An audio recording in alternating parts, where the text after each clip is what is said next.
I'm out here with a SWAT team out here. We about to let you know what we got here. Everybody say your name, where you from, pass them. Yeah, they rock straight from the deck, you know what I'm saying? East side represent, got my phone with me down here representing with me. We just doing it, you know what I'm saying, down here for a little summer. You know what I'm saying? This that motherfucking chosen one, you heard? Straight out Decatur, nigga. SWAT team straight representing. They that boy Lil Scrappy, that number one head boss, that I'ma get a meal time, bro. That SWAT team believe it. Bro, that SWAT team believe it. Bro, that SWAT team believe it. That little season, boy, we out the chain, boy. You better watch yourself. It's your boy here. It's from a meal time. I'ma get slammed. Quick to get on that ass. P.I. Boy, AK done know, you know what I'm saying? Represent that SWAT team straight out that motherfucking east side. Represent Armageddon meal time. Represent for my boy. DJ 3 over there on the ones and twos. My boy Big Mill at the house chilling, Georgia North, Soldier Red, Mr. Mud. Reese, what's happening, baby? Yo, this is Romello, the number one stutter, security, a.k.a., you know what I'm saying, rapper hit it. We got Jay Coleon checking in, my boy DJ Threat over there laying it down. We got Joe B and the Cut Boys checking in, SWAT team finna lay it down for y'all. Yeah. Word up.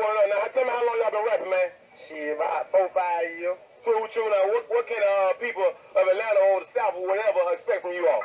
You got some release dates, videos, anything like that to come out? We got them gonna drop this CD probably late June, early July, you know. And we got a compilation coming out. You know what I'm saying?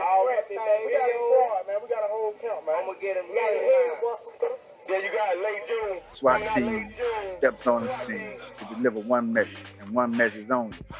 We started this shit, birthing the likes of groups such as the Crime Mob, Trillville, Lil Scrappy, and more, as they took to the scene as with what is widely known as the most controversial rap song that ever come to the east side. The name of that song is We Hate Fast Patrol. This group opened doors for the independent rap game on the east side of Atlanta. In a time where music was transitioning from bass music with no identity or sound, they emerged with a young, aggressive style of rap music. They broke barriers by getting mainstream radio play without a record deal. They toured in city with major label artists while also releasing an album that was most requested regionally. With no record deal or distribution, they found the shelves of major chain stores such as Peppermint Music and Turtles. I would like to introduce to you none other than SWAT Team. Yo. Hey. What's happening? So, let's jump right into it. Who is SWAT Team and where are you all from? Well, I'm AK Swats, and I hail from Decatur, Georgia, born and raised. It's your boy Lil C, man. Great solo now. Born and raised East Atlanta, reside East Side, County Road. I'm AB. I reside Glenwood, 107, East Side. You know what it is. What's happening? This your big homie Ciroc Sosa. Zone 6 Flat Show to be exact. 8-time representative. Chosen, East Side, 30317, 30316. There it is. Okay, so tell me a little bit about the group and how SWAT Team got started. I mean, so, you know what I mean? The way I got into music, or the way we got into music, you know, Lil C actually introduced me to even want to do music. You know, being inspired by artists such as 3-6 Mafia, Kingpin, Skinny Pimp, Player Fly, 8 Ball and MJG.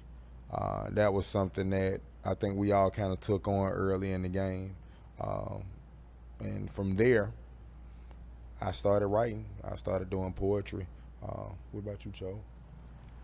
Me, I was all over the town. Went to Redan, Cedar Grove. I met the guy when I went to Cedar Grove.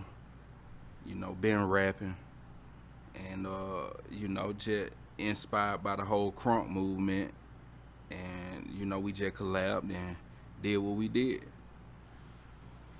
Me, Lil C, for me, it was, at the time, Georgia was looked at as kind of like a party state. Like, we was dancers and tickers and and shit like that. For me, I was trying to redirect the movement and dig into what we really was doing. So that's what we had going on. Yeah, we had to switch it up and change the game a little bit. For myself, I always want to be an artist, you know what I mean? I always prayed for this day, you know what I mean? But somehow God blessed me with this group right here. And I came in right when crunk music was transitioning to what you call, I guess, fight music, where AK might speak on, a gangster hip hop, or whatever you might want to call it. And then we made history from there. For me, it all started from Saturday nights at Golden Glide. Me and Rock used to go to Golden Glide. Then I started seeing Lil C, AK. Then I met Chosen. But I originally met Rock cousin Rico first at school. So, we go back. We started kicking it. I ended up going to prison, getting out. When I got out, they were hot. They had a buzz. Like, hottest thing pushing in the city. So Rock was introduced me, brought me on to the team as a solo artist. Eventually end up being in the group. So, here we are. I was playing ball, and George at the time, the leader of the group, was playing ball too. And I guess he heard me rapping, bullshitting around in the locker rooms, on the bus, on the way to the games, and I guess he thought I was dope. So I didn't even know what I was doing. I was just being myself, running around, fucking with the girls, dressing, playing ball, So he heard me, he said, JV, goddamn, you wanna goddamn come to the studio? I was like, studio? I don't know nothing about no studio, but shit, I was already kind of popular and shit, so, it wasn't a big deal for somebody to invite me anywhere, really. Okay, so for everybody watching, that's JV on the phone, and he's also a part of the SWAT team, so we'll be doing his interview on the phone because he's out of the country, always working. So, how did you all come up with your hit record, We Hate Pastor Troy, and when did DJ Threat come into the picture? Again, for Lil C,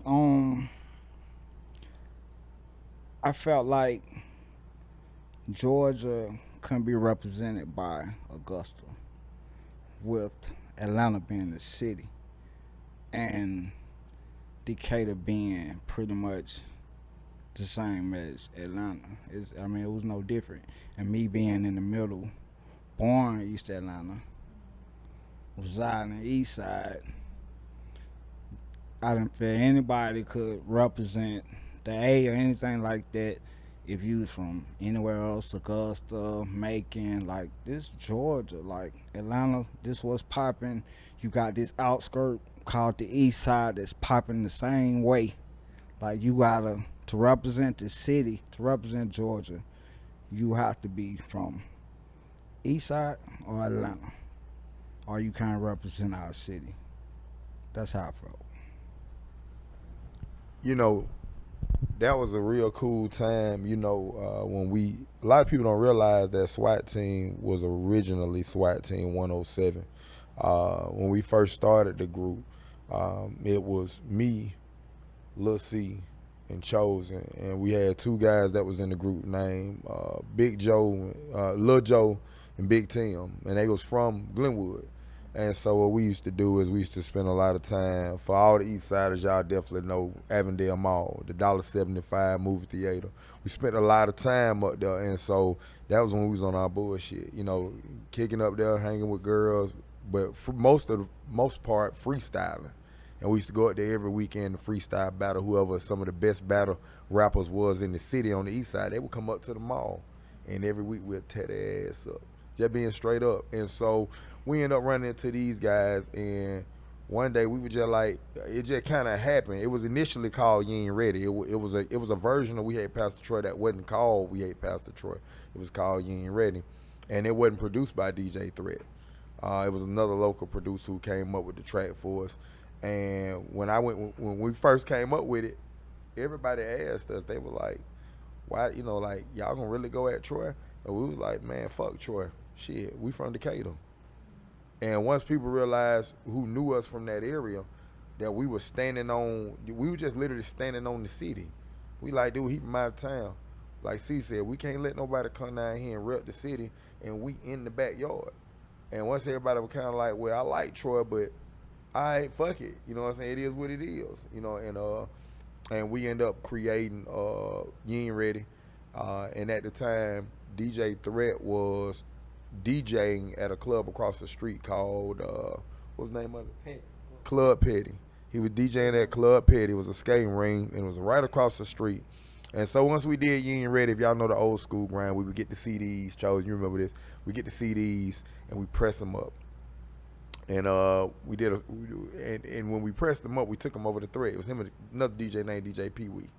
And so when we gave the record to Threat, he was like, and I think the first time Threat heard the record, actually when we gave it to him, we asked him to let us perform there, and we performed the song.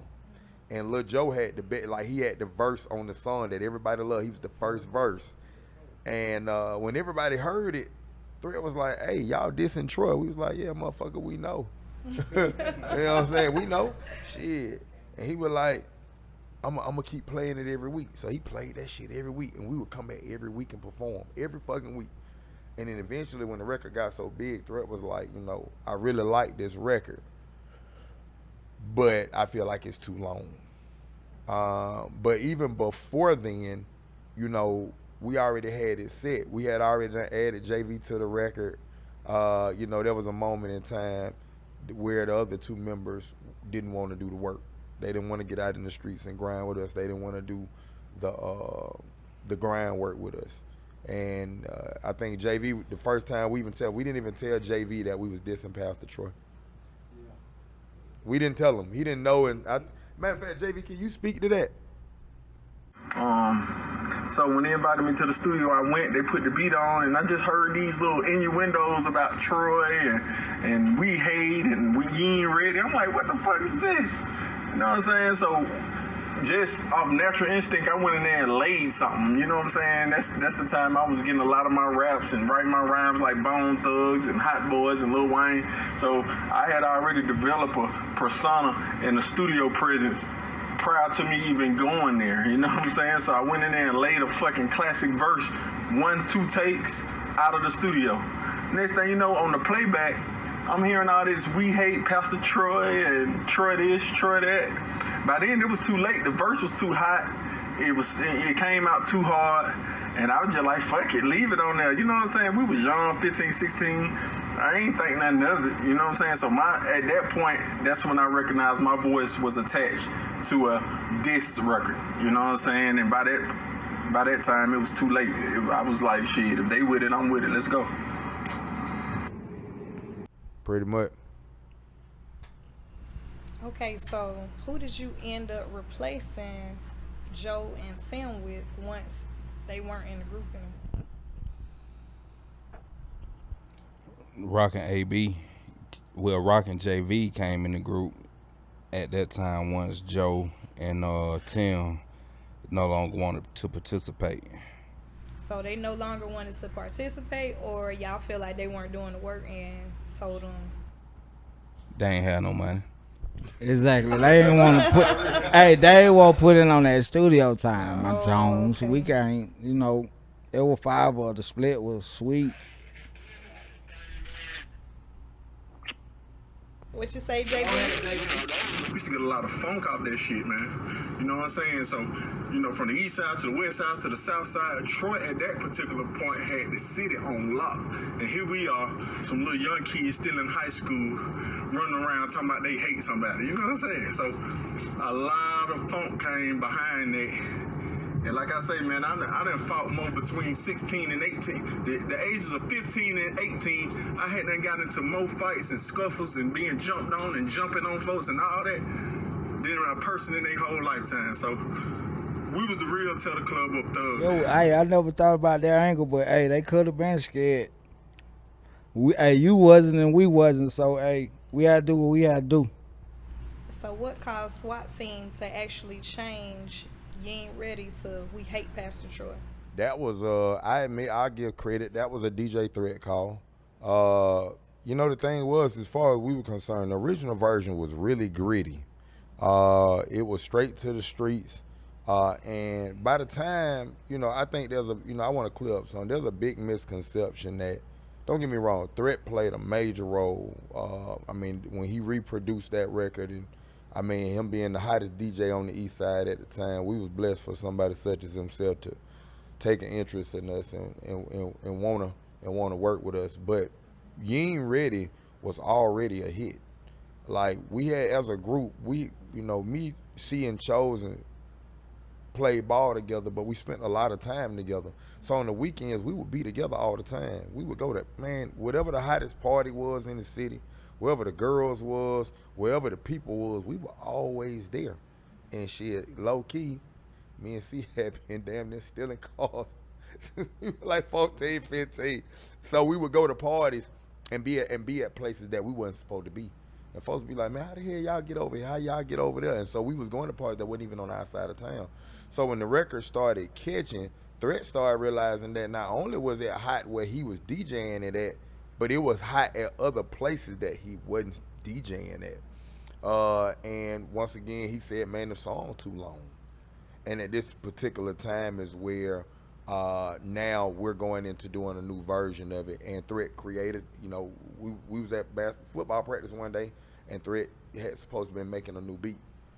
We all was aware that we was gonna do the song. Rock wasn't on the song yet, and he called us like right before we went to practice or something like that, and was like, "I got the beat. Y'all got to come over here." And at the time, Threat lived in Spring Valley. Everybody, if you from Decatur, you know what the fuck Spring Valley. Sun Valley, that's right, Sun Valley, Boulder Crest. Shout out to the East Side, man, Boulder Crest. But Threat was like, shit, y'all need to come over when y'all get out of practice. And we went over there. He played the beat, and the minute he fucking played the beat, we all started kind of freestyling. And C used to have this thing he used to do where he used to hype everybody up behind. Like, we just be fucking around, and C would just be doing like these little anthems and shit, and he'd be talking shit behind the beat, revving you up in your ear. And next thing you know, somebody said something, and it kind of happened like, I don't even know, like, what I know is, as far as we ate Pastor Troy, I know that we was freestyling. Okay. And then if you go back to the original version, it was like, I give a fuck where you stay. You get no play anyway. And then C used to be in the background like, y'all ain't ready. You ain't ready. And so all of the You Ain't Ready stuff was already there. All we did was flip it to the We Hate Pastor Troy shit. And it was kind of like, fuck that nigga. We hate that nigga. And the next thing you know, it was like, we hate. And then next thing you know, once we said, how you catch that hotline, you just keep saying it over and over and over. And then Threat stopped the goddamn, or he stopped the thing. He was like, hey, y'all, that's it. That's it right there. I'm going to play it again, say it again. And he said it again, and then he started formatting the beat to where the stuff was at. And he was like, see, you keep saying that. And then from there, we started writing our new verses. Okay, so everybody played a role in writing it. Who actually wrote the song? SWAT Team wrote the record. We wrote the record. Yeah, we wrote the record. Okay. So after creating a new song, when did you know that you had a hit record? Club Petty, Megaplex, all the house parties.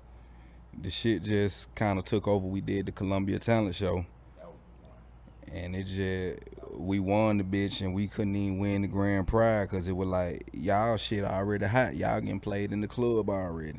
So y'all can't compete with the contenders. So fuck it. We gonna get somebody else first place, and y'all y'all just was a guest performance type shit. So now y'all know at this time, y'all know y'all so stars. We knew, matter of fact, I think either Troy or Miracle was supposed to perform at the Columbia Talent Show, was the headliner. We shut the bitch down. As a matter of fact, I remember the Columbia Talent Show real vividly because that was right when I got out of prison. That might have been the first thing I went to. And it was actually finna be a fight breakout because I'm listening to everybody. Nah, they professionals. They went and got real studio time. Like, people were actually mad. Like, they were ready to fight. Like, because I'm sitting in the stands at that point because I'm just a solo artist at that time. So I'm just there for moral support, physical support, whatever. And I'm listening to it, and they literally ready to fight them because they like, nah, they got a record deal. They got this, they got that, they got this. And I'm thinking to myself like, nah, they don't got none of that. But I get it, to the outside, it doesn't look like that because most of the times when people do music at a talent show, it's not orchestrated the way We Hate Pastor Troy were orchestrated, regardless of who liked the song or who didn't. That's besides the point. The song was orchestrated at almost like it's belonged on the radio before it even hit the radio. So I get the frustration, but they literally didn't. Matter of fact, Miracle was late because I was at the concession stand when Miracle tried to come in. They told him, "Nah, we don't even need you no more. It's closed." And the principal closed the door, and I went back in there. One said, not to be long-winded on that situation. That was actually when we got our deal. That's how we met our CEO that night. He seen that show, and Threat got a call, and we had a meeting, and that's when we actually took off. We took off from a talent show. Shut Miracle down. We don't need you. And here we go. Okay, so you do the talent show, the crowd goes crazy, you can't get the prize. What happens after the talent show? From there, we started. What ended up happening was, man, we had just got with Mealtime Records. Shout out to Big Meal. And we got in the studio and started working on our album. But the minute that happened, we started going out. Like, it seemed like everything happened so fast because we had been performing so much that by the time we redid the new version and people heard the new song, they treated You Ain't Ready or We Hate Pastor Troy like it was a remix to You Ain't Ready instead of treating it like it was a brand new song. Okay. So it was kind of like, have y'all heard the new version? And it just happened to be called We Hate Pastor Troy. That what C and everybody else is saying is very, like, shout out to Coach Johnson. Coach Johnson is the one who allowed us to do that talent show. And I'm almost willing to say that night was so big that I don't think I've almost ever seen a crowd that hyped, even at the peak of We Hate Pastor Troy, because we was in our own backyard and we didn't know the song was that big at the time.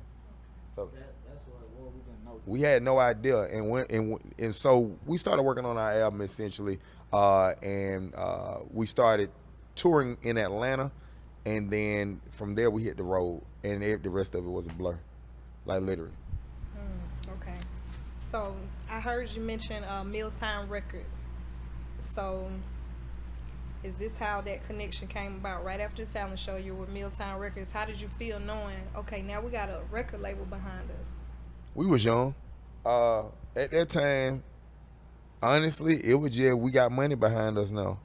A lot of the things that we did as a group, I feel like that's who we was already. Like, working our stuff in the streets, it made it easier on us.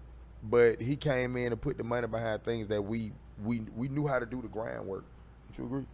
Yeah, I think we knew how to do the groundwork. But the other things like working radio, but we had all of the relationships with the club promoters and things of that nature. So I think it was a perfect marriage. Yeah. What label was Mealtime Records? Like, who else was signed to the label? The headline OGs, man, was, just being honest and, not rap capping like everybody else, man. Ghetto Mafia, they paved the way, and, much props to them and much respect. They was talking about the shit that we wanted to talk about. Like I said, we didn't want to tick no more. We was ticked out. Like, it wasn't that much ticking, no more ticking that we could do. And that kind of, we didn't want to actually rap about dope and selling dope because, like, we was kids. But we would come to the club and beat your ass. So, like, that's what path we took. Okay. So how big did We Hate Pastor Troy get? You at the talent show, is going crazy. Now you signed with Mealtime Records. It was a regional hit. You know what I mean? It could have been a lot bigger. But, I think with the restrictions of the label, we wasn't able to take our other hits as far as we needed to take them. We had other hits, but at that time, Swat Team was so controversial. We started out probably 50 deep, which we had a song 50 deep. And then by the time the end of it, it was just SWAT team. You know what I mean? It was SWAT team against the world, literally.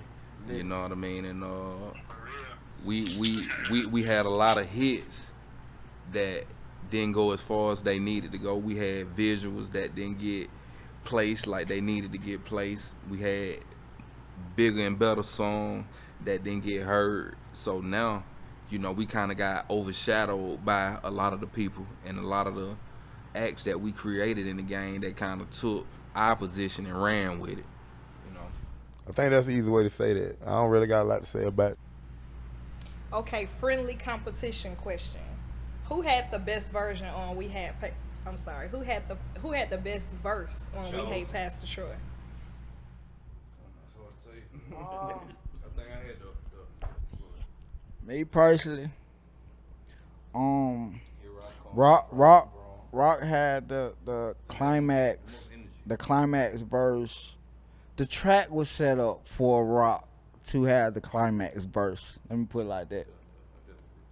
To set it up for me to goddamn take us home.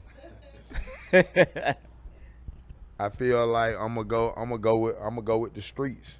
I feel like JV has the most iconic verse on the record. I feel like if you ask anybody who knows the record, he said if not, he's the only verse that you cannot take off the record and the record still be the same. Okay. Yeah, you take that verse off the record, it ain't the record.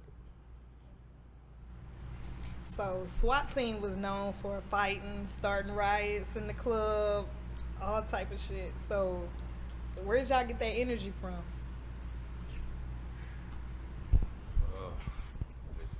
I think it just came from us transitioning. I mean, from Atlanta transitioning from crunk music to this fight music, and like we was like the heads of that shit. And that's what kind of molded and created Scrappy and Crime Mob and the Trillvilles, et cetera, et cetera. You know, I think we just like the kings of that shit. You know what I mean? It really you can't nip that in the bud. You know what I mean? It just came with SWAT team. we had when SWAT came out, you had all of New Orleans that were hot boy. Exactly. You know what I mean? And we just had, you know, you had Master P that were hot before then. It was just strictly New Orleans. So when SWAT team came out, you know, we had a different energy. We had that in the club, beat your ass, make your hand touch your fist energy. You know what I'm saying? We had the Megaplex, we had Petty, club, all the clubs in Atlanta, Warehouse, Nike Pavilion, all that shit. And you know, we came from East Side Stomp. A lot of people say with the A-Town Stomp, but it really was the East Side Stomp. You know what I'm saying? We created that shit down at the Encore. You know what I'm saying? We were down there with the bandana around our wrist, bandana around our neck, trying to separate ourselves from the New Orleans shit. And SWAT team, we were the niggas. We took over all this shit. You ain't hear shit by that Atlanta. Pastor Troy came out. He was the goddamn answer to Master P. SWAT team was the answer to Pastor Troy. And SWAT team was Atlanta, Decatur, everything. And then you had all the detractors after us. Period. That sound about right. I ain't got nothing to say. Man. Except, I will say that, though, we opened up, like, you know, people, you know, a lot of people that I've talked to, man, post our movement, all tell me all the time. You know what I'm saying? Like I say, T-Rock, 38 click. You know what I'm saying? Like, as y'all probably already saw in the previous episode, Mike the Rock, man. You know what I'm saying? Whether it's Luch Millions, we were so aggressive. People told us that our style wouldn't even work. Like, you talking about some 16-year-old and 17-year-old motherfuckers that's talking about beating up motherfuckers, goddamn, sending motherfuckers to the hospital, shooting, doing all sorts of crazy shit. And the crazy thing is, everybody in our crew really was with the bullshit. Our parents had no fucking idea. I'm talking about, we definitely did that. You know, but the thing was, it just, you know, we kicked in the door, and I think that people don't realize, like, Atlanta was so small and so independent. So with us being the first group to be in you couldn't get in Peppermint and Super Sound. I mean, Peppermint and Super Sound was shot at Big Theo Hill them and the Tobago them with DBS, but the Peppermint Musics in the Super in the damn Peppermint and goddamn Turtles, you couldn't get in those stores. You had to have a record deal to get in those stores, and they were seeing our product placed with their other favorite artists, but these artists are the biggest artists in the world. You see what I'm saying? They seeing us on their local television shows that are music shows that they watch other artists on. We're on those shows. So to everybody here, we it. And we showed other niggas that it was possible. Right. From 99 to 2001, we took over everything we did. You had Big and SWAT Team. Facts. Outside of that, it wasn't nobody else, period. I mean, and just the lightly reiterate on that situation, it was like the way that we move, it was crazy because we was kids. We was beefing with grown ass men. We wrote a song about a grown ass man. And get what? Every show we was waiting to take you out. We toured every city behind him. That's how our tours end up being set up. You will have Troy in Alabama at this certain club, then you got the next week you got SWAT. So we really followed that nigga around the city, and you know we ended up bumping heads multiple times. But I think it was a nut builder for us all that like nigga we shooting at these grown ass niggas, and they nervous as hell. So like we like shit, we gotta make another song about this nigga. You know what I'm saying? And from there, like, we got cocky. We started getting our ass whooped and started whooping ass. And then that got normal. So it was like, shit, all right.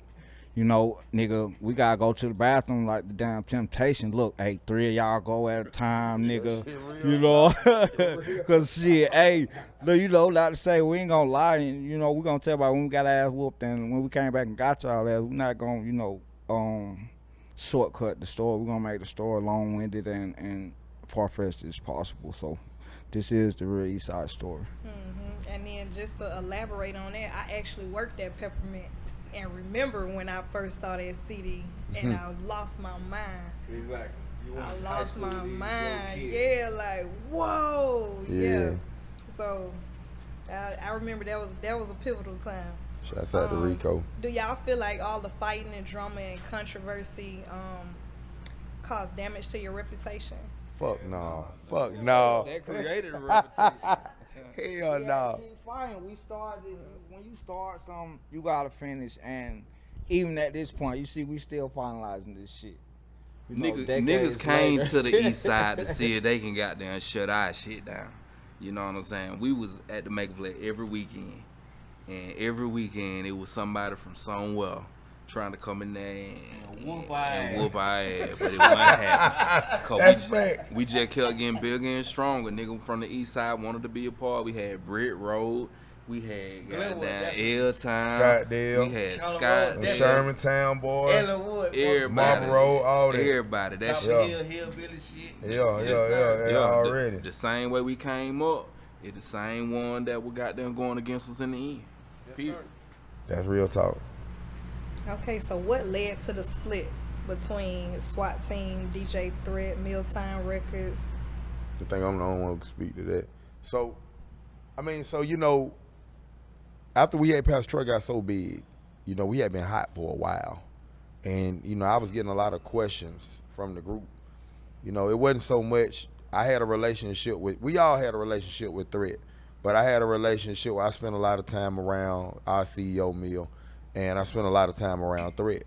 And so the group would ask me, they would be like, hey, man, what's going on with our project? What's going on with the album? Like, when is it coming out? And every time I would ask Threat, I would never get answers. You know what I'm saying? And that's not to say he was trying to mislead us. I just never got answers.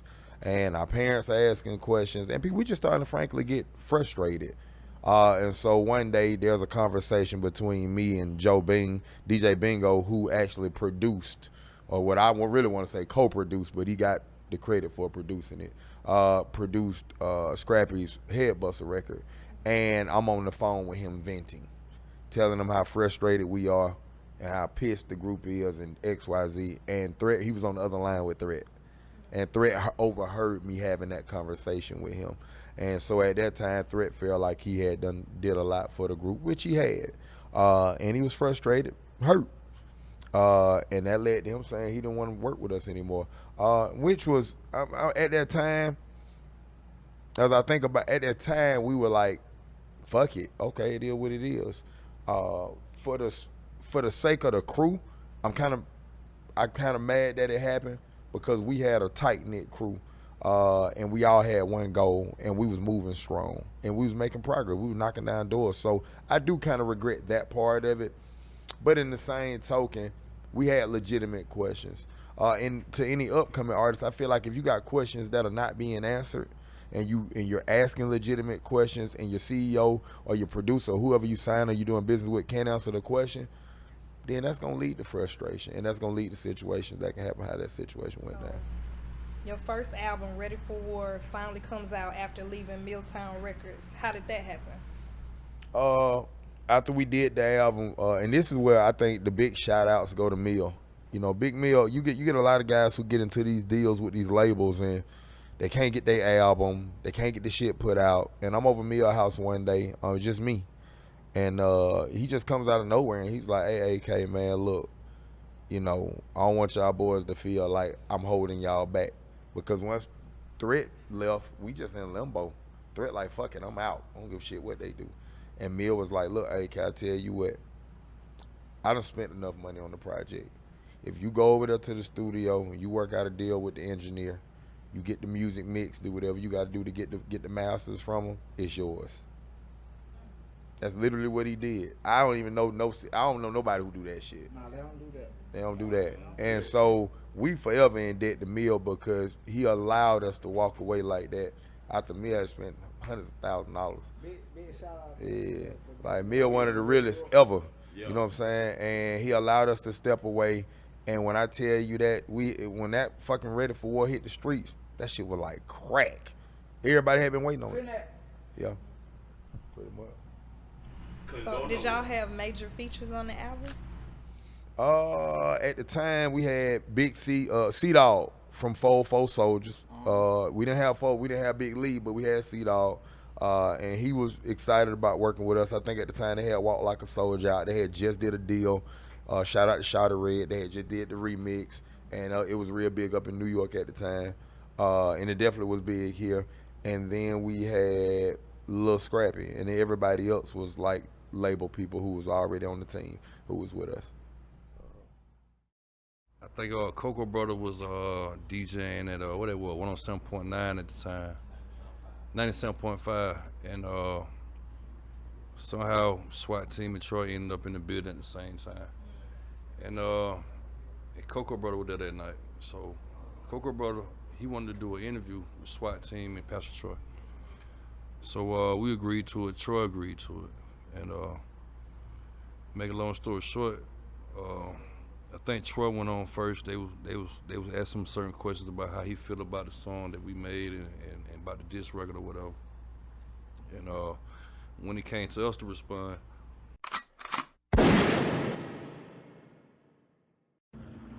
yeah, man. So this is big, man. Sat Boss ENT. You know what I'm saying? Real East Side nigga, real East Side veteran. You know what I'm saying? Know all about goddamn SWAT team and all this shit, you know what I mean? Them my niggas, I go way back with my nigga though. My nigga Lil Marcelli, you know what I'm saying? Maul, he was from Schnaffing Crib. I used to stay in Schnaffing Crib. We used to be over there playing ball together, hanging out together, start thugging together. Nigga had relocated though. I had moved with my pop. She ended up going to see the Grove. I said, bump back into Maul. Joy used to come through too. AK SWAT used to come through the crib back in the day. We were young niggas. But then when we got to high school, we started playing football, nigga, oh shit, these niggas out here on the field, I'm like, why? They go, my boy, they go his cousin, goddamn SWAT, though, okay. Shit, that's what's happening. Then, you know, the music thing started, goddamn, niggas, all of us was always rapping, everybody was trying to do something, you know what I mean? But some niggas were taking it more serious than others. Shit, goddamn, brother was bubbling, you know what I'm saying, at a time where, shit, that crunk shit was new, you know what I'm saying? Before the crunk shit, it was still, you know, old goddamn gangster shit, really, you know what I'm saying? Like, goddamn, a damn shame and Pastor Troy and Motherfucker goddamn, you know what I'm saying? All kind of shit like that. SWAT team, all them boys, get on my fault, them boys. You know what I'm saying? All that shit was popping. You know, and you know, you had goddamn Kilo still was out here. You know, he still had motherfucking goddamn Sammy Sam, them niggas was talking shit on, you know what I'm saying? Yeah, goddamn Camouflage, you know, it was a gang of niggas goddamn my nigga Lil, Check right? it out. Lil, that On the boy next that, what you episode of The call it, he was Real out there East Side big too. Story. I mean, you know, the city was just on some gangster shit, you know, and the crunk, it was right before the crunk got crunk, you know what I'm saying? And yeah, man, SWAT was doing their thing, shit. They had the one anthem, We Hate Pastor Troy, that shit just was the one thing that I remember sticking in my head. Like, y'all nigga crazy, but y'all niggas go there at Troy, but Troy was going at P. And that was part of the game. Like, niggas just go at niggas and get at niggas about however they want to get at niggas, you know, to try to get on. Whatever working, you know. But yeah, man, all of them went to see the Grove together. Shit, Lil Scrappy, Crime, all them niggas went to the Grove, you know what I'm saying? Everybody knew everybody, you know. If niggas older than other niggas, that was helping niggas out too. You know what I'm saying? Putting niggas on, bringing niggas to show, taking niggas to the club, getting niggas rides and shit, you know what I'm saying? You know. Shit, I've been whipping since the 9th grade. I had a Cutlass Supreme as a freshman in high school, so I ain't had to get no ride. I was a nigga getting a nigga ride, but you know, I know what was going on, shit, especially about my junior, senior in high school, you feel me? So, you know, shit. That's how I know my nigga don't know. We go all the way back to elementary, middle school, and then bump back into each other in high school, goddamn, shit. SWAT team was doing their thing, like I say, you know. Troy was doing his thing, you know. Kilo, 7% Autobar doing, everybody was working shit. We were doing all the thing, you know.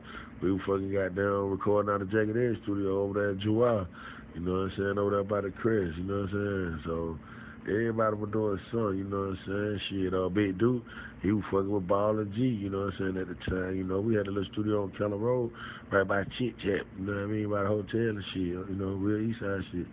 You know what I'm saying? Niggas got down living out that bitch. Niggas living out little Debbie's and tater chips and shit. And we used to call each other, tell niggas come to each other's studios and shit, you know. Oh, bro, let me get a verse from you. Bro, woo-da-woo, come do the hook for me, woo-da-woo. You know what I mean? Bumping to each other at the club. But y'all, that was y'all just fine. Yeah, boy, they had to swear on me. Damn, yeah, that was going on, my boy. Shit, y'all good? Yeah, we good, my nigga. Y'all good? Yeah, we good, my nigga. Shit, we over here. Let us know if it's on, nigga. You know, we about 80 deep over this bitch. Yeah, nigga, Boulder Crab, Richard Wells, Chopper Hill, all that kind of shit, you know what I'm saying? Shit, man, Sat, we been out here, man. Sat been out here a long time, man. Check us out, Instagram, man, Satball.nt, Satball Big, you know what I mean? Check us out. Got a movie coming out, Bosses coming out, this summer, August, the premiere is in August. You know what I'm saying? Bosses the movie, you know, you can see the second now. We got the Enforcer, my nigga David, Woo Skill, on YouTube right now. You can catch your boy Big Second now. You know what I'm saying? We got motherfucking The Dirty coming out. You know, that's something else you can catch your boy in Big Set. Feel me? Tupac movie, Atlanta TV show.